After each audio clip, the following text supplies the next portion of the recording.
सुखविंदर सिंह सुक्खू की सरकार के 100 दिन। सरकार दावा कर रही है कि ये व्यवस्था परिवर्तन की सरकार है, सुख की सरकार है। और इस सुख की सरकार को दुख देने में एक चेहरा सबसे आगे नजर आता है, वो चेहरा है बिक्रम सिंह ठाकुर का। पूर्व मंत्री हमारे साथ बात करने के लिए मौजूद हैं। सुखविंदर सिंह सुक्खू सरकार के 100 दिन से ज़्यादा का समय पूरा हो गया और वो दावा कर रहे हैं कि ये सत्ता परिवर्तन नहीं, ये व्यवस्था परिवर्तन है। और व्यवस्था परिवर्तन के नाम पर हिमाचल प्रदेश में सुख की बयार बह रही है, कांगड़ा तक भी पहुंची है। सुख की बयार आपको नजर आ रही है? आदरणीय श्री सुखविंदर सिंह सुक्खू जी की सरकार के 100 से ज़्यादा दिन हो गए हैं। हर किसी के मन के अंदर और हर किसी के चेहरे पे यही प्रश्न है कि हिमाचल प्रदेश ने इन 100 दिनों को कैसे आंका है, और आप भी यही प्रश्न कर रहे हैं। जिस प्रकार से सुखविंदर सिंह सुक्खू नाम है, उससे ऐसा लगता है कि उस नाम की तरह ही ये 100 दिन होने चाहिए। लेकिन ये बड़े दुख के साथ कहना पड़ रहा है कि सुखविंदर सिंह सुक्खू जी के इस 100 दिनों के अंदर किसान, बागबान, आम व्यक्ति, महिला, नौजवान, सब लोगों का जो एक्सपीरियंस है 100 दिनों का, वो अच्छा नहीं है। कोई भी वर्ग खुश नहीं है। जो बातें कहकर जो सत्ता में आए थे, जो गारंटियों की बात करके जो सत्ता में आए थे, किसी गारंटी के ऊपर आज तक कुछ नहीं हुआ। इसलिए सारे के सारा वर्ग हताश है और सब लोग कह रहे हैं कि इस सुख के सुखविंदर सिंह सुक्खू की इस 100 दिन की सरकार दुखों का पहाड़ लेकर हमारे ऊपर आई है। यहाँ तक आपने कांगड़ा ज़िले की बात की है। कांगड़ा सबसे बड़ा ज़िला है, लेकिन आज मुझे ये दुख से कहना पड़ रहा है कि सबसे अगर बुरा व्यवहार इन्होंने किसी ज़िले के साथ किया है तो वो कांगड़ा है। कांगड़ा को केवल एक मंत्री दिया, जबकि आप स्वर्गीय श्री वीरभद्र जी के समय में देखिए, श्री धूमल जी के समय में देखिए, श्री जयराम ठाकुर जी के समय में देखिए, 4 मंत्री यहाँ से कांगड़ा से हुआ करते थे। और मैं तो ये मानता हूँ कि आदरणीय स्वर्गीय श्री वीरभद्र सिंह जी ने जो रिवायतें चलाई, जो सिद्धांत बनाए, उन सब को ख़त्म करने में सुक्खू जी लगातार लगे हुए हैं। चाहे जब वीरभद्र जी ये कहते थे कि अगर एक बच्चा भी होगा तो उसके लिए इंस्टीट्यूशन खोला जाएगा। वीरभद्र जी ने अपने ज़माने में शीतकालीन प्रवास निचले ज़िलों के लिए शुरू किया, ताकि मैं ज़िले में जाऊंगा, गांव में जाऊंगा, वहां के लोगों की बात सुनूंगा। और ये उधर सुखविंदर सिंह सुक्खू जी ने क्या किया है, उन्होंने इंस्टीट्यूशंस को बंद कर दिया। उन्होंने शीतकालीन प्रवास जो कि लंबे समय से चला हुआ था, उसको भी बंद किया है। इन दोनों के रिश्ते आप बड़े अच्छे तरीके से जानते हैं। वो तो चले गए इस दुनिया को छोड़कर, लेकिन सुक्खू जी को चाहिए कि अगर अच्छे सिद्धांत और अच्छी रिवायतें अगर बनाई गई हैं तो उनको कंटिन्यू करना चाहिए।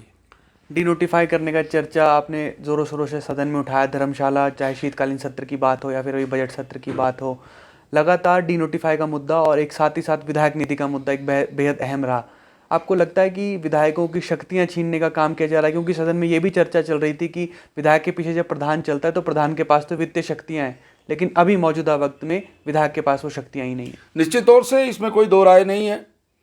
विधायक इस संस्था को जितना मजबूत करने की बात आदरणीय श्री सुक्खू जी करते थे, जिस समय सुक्खू जी विपक्ष के टेबलों के ऊपर होते थे, तब ये बोलते थे कि हमने अपने इंस्टीट्यूशन को स्ट्रॉन्ग करना है, इस इंस्टीट्यूशन को हमने जो बाकी जो चीज़ें हैं उनकी बराबरी पे लेके आना है। हम ये बोलते तो हैं कि हम चीफ सेक्रेटरी से ऊपर हैं, लेकिन जिस समय हम अपने हक देखते हैं, जिस समय हम ये देखते हैं कि हमें दिया क्या गया है, तो ये निश्चित तौर से आज ये लगता है कि पंचायत का प्रधान हमसे ज़्यादा स्ट्रॉन्ग है, उसके पास वित्तीय शक्तियाँ हैं।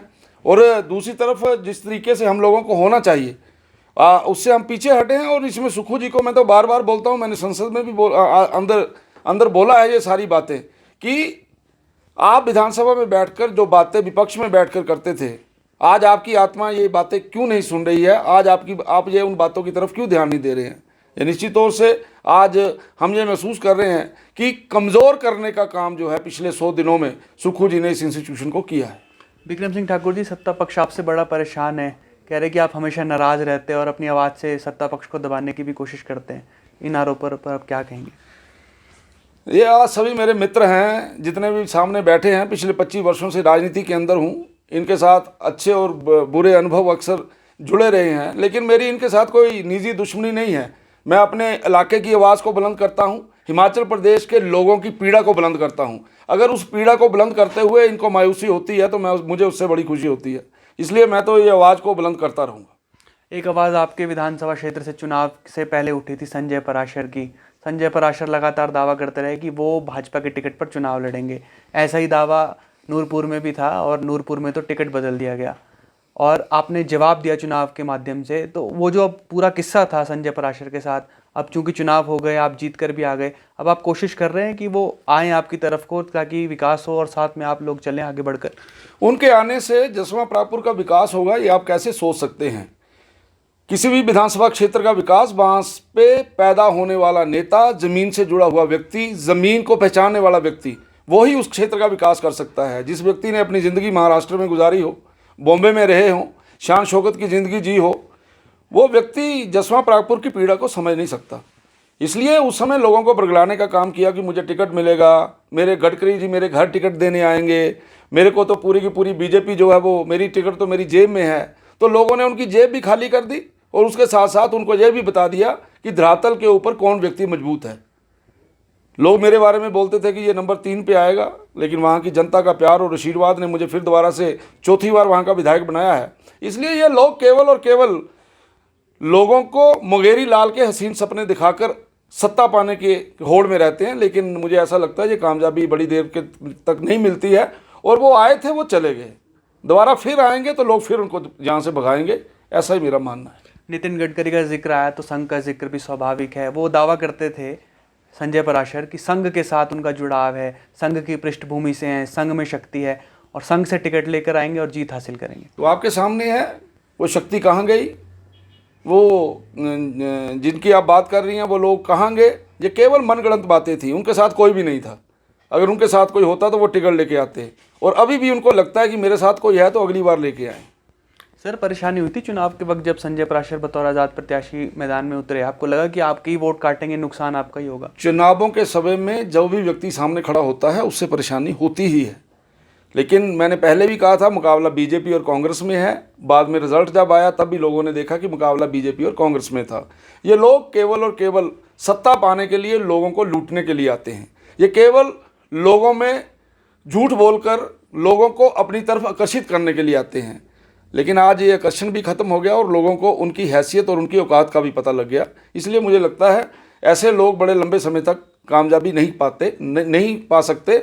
और ये उदाहरण हमने जसवां परागपुर में तैयार किया है, लोग इसको देख रहे हैं और आगे भी ऐसे ही देखेंगे। आप सदन में कह रहे थे एक दिन की विपक्ष की भूमिका भाजपा को न समझाई जाए, और भाजपा ये जानती कि विपक्ष की भूमिका कैसे निभानी, हमें तो आदत ही है विपक्ष में रहने की। उसकी क्या वजह थी, आपने क्यों कहा था ऐसा? हाँ, निश्चित तौर से पिछले 25 वर्षों में तीसरी बार ओपोजिशन में हूँ। सत्ता तो हमने केवल एक बार ही देखी है। तो जो व्यक्ति जिस राह में और जिस तरीके की ज़िंदगी जीता है तो निश्चित तौर से उसको उन चीज़ों के बारे में ज़्यादा ज्ञान हो जाता है। अब हम विपक्ष में हैं तो हमें ज़्यादा ज्ञान विपक्ष का है, क्योंकि विपक्ष में हम लंबे समय तक रहे हैं। इसलिए अब वो हमें बताएंगे कि आपने नारे कैसे लगाने हैं, वो हमें बताएंगे मुर्दाबाद कैसे करनी है। इन चीज़ों में तो हम बचपन से एक्सपर्ट हैं। विद्यार्थी जीवन से लेकर आज तक हमने यही काम किया है। जिन्होंने समाज के साथ अच्छा नहीं किया, जिन्होंने समाज को पीछा धकेलने की कोशिश की, जिस विचार ने इस हिंदुस्तान को पीछे धकेलने की कोशिश की, उससे तो हम बचपन से लड़ रहे हैं। इसीलिए मैं बोलता हूं कि हमें हर प्रकार की भूमिका की अच्छी नॉलेज है। ये लोग हमें क्या सिखाएंगे? सर, आप कह रहे हैं कि कांगड़ा को शक्ति नहीं दी जा रही, जो अधिकार है कांगड़ा का वो कांग्रेस सरकार में नहीं मिल रहा, लेकिन बीजेपी सरकार के वक्त तो ये अधिकार कांगड़ा में मिला। फिर क्यों इतना बुरा परफॉर्मेंस रहा? 10 सीटों पर हार का मुंह देखना पड़ा बीजेपी को, क्या वजह रही? ये जरूरी नहीं है कि किसी जिले के अंदर अगर ज़्यादा मंत्री बना दिए जाएंगे तो वहाँ का रिजल्ट अच्छा आएगा। मंत्री कैसा है, मंत्री का काम करने की शैली कैसी है, मंत्री का वहाँ पे व्यवहार कैसा है, नेता अपने क्षेत्र के अंदर काम कैसे कर रहा है, नेता सरकार में रहते हुए लोगों की बात को सुन रहा है या नहीं सुन रहा है, शायद उसमें हमारी कमी रही है, इसलिए हम हार गए हैं। सदन में आप एक और बात भी बार बार दोहराते हुए नजर आते हैं। आप कहते हैं कि हमारी कमियां रही इसलिए हम चुनाव हार गए, अदरवाइज हम तो सामने ही बैठे होते, दाईं तरफ ही बैठते। वो क्या कमियां लगी आपको, क्यों हार गए? निश्चित तौर से मैं तो आज बोलता हूँ, ये सारी बातें बेवाक बोलता हूँ। कमियाँ हम में थी तभी हम हारे हैं। हमें कांग्रेस ने नहीं हराया है, हम खुद हारे हैं। मैं ये बड़ा स्पष्ट तौर से बोलना चाहता हूँ, इसमें कोई दो राय नहीं है। जरा 68 की 66 सीटों के ऊपर देखिए बीजेपी के कितने कितने लोग खड़े थे। हम उनको मनाने में, जो इंडिपेंडेंट खड़े हैं, हम उनमें कामयाब नहीं हुए। यही कारण है हमारी हार हुई है। हमारी हार हमारी कमियों के कारण हुई है। कांग्रेस बड़ी बहादुर थी ऐसा मैं नहीं मानता। विश्व की सबसे बड़ी पार्टी और विश्व की सबसे बड़ी पार्टी के अध्यक्ष भी हिमाचल प्रदेश से, फिर भी बागियों को नहीं मना पाए, इसकी क्या वजह रही? वजह तो इसकी क्या रही है, मैं इतना ही कहूँगा कि हम इसमें फेल हो गए। सर, अब आगे भविष्य में ऐसा ना हो, क्योंकि लोकसभा के भी चुनाव आ रहे हैं। हालांकि लोकसभा का चुनाव तो मोदी बनाम राहुल, या फिर अब तो राहुल जी शायद बाहर ही भी हो सकते हैं, लेकिन मोदी के नाम पर भाजपा चुनाव लड़ेगी। तो ज़्यादा भरोसा संगठन पर है या प्रधानमंत्री नरेंद्र मोदी के नाम पर? पिछली बार जो चुनाव हुआ उसमें हमीरपुर पार्लियामेंट्री में जसवां परागपुर विधानसभा क्षेत्र में लोकसभा के चुनावों में अनुराग ठाकुर जी को 29,100 की लीड थी। 29,100 की लीड, और मुझे इस बार 22,000 वोट पड़ा है। उनकी लीड थी ये 29,100 की। इसलिए वो जो चुनाव होता है जो मोदी जी के नाम पे होता है, लोग मोदी जी को वोट डालते हैं। मोदी जी इस विश्व के सबसे लोकप्रिय नेता हैं। उन्होंने हिंदुस्तान को एक दिशा दी है। उन्होंने हिंदुस्तान को के लोगों को अपने पैरों के ऊपर खड़ा होना, नौजवान को आत्मनिर्भर होना, इन सारी बातों को सिखाया है। उन्होंने बताया है कि हमारा जो देश है उसका विश्व में क्या स्थान है, हमारी संस्कृति कैसी है। इसलिए मुझे ऐसा लगता है जो आने वाला जो चुनाव है इसमें कांग्रेस की हालत बड़ी पतली होगी।